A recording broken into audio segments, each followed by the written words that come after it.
Hello guys, नमस्ते, प्रणाम। कैसे हो आप लोग? कभी एसी देखे नहीं होगा। जो आपको एसी दिखा रहा हूँ, देखिए कितना ठंडा ठंडा हवा चल रहा है दोस्तों, बहुत मस्त है। देख सकते हो इतना बढ़िया कूलिंग हवा करता है भाई, एकदम आप देखोगे ना परेशान हो जाएगा। कैसे बैठा हूँ, कैसे यहाँ पे हूँ, कितनी बड़ी होटल आपको देख रहा हूँ, कितना प्यारा सा अंदर का नज़ारा है भाई। आज पहली बार हम लोग बैठा हूँ और एसी का हवा खाते हुए आपको दिखा रहा हूँ कि पहली बार ये हवा हम पे पड़ रही है। बहुत ठंडा ठंडा, ऐसे कभी आप लोग नहीं देखे होंगे, ज़रूर देखिए और ऐसे ऐसे होटल में आके खाना खाइए और मस्त हमारे साथ मेरे वीडियो को सब्सक्राइब कीजिए, लाइक कीजिए, शेयर कीजिए। आगे तक एसी देख लीजिए फिर से।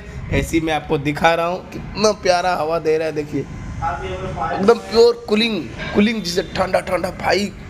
इतना ठंडी में भी ये एसी चलाना पड़ता है, मुंबई में इतनी गर्मी है।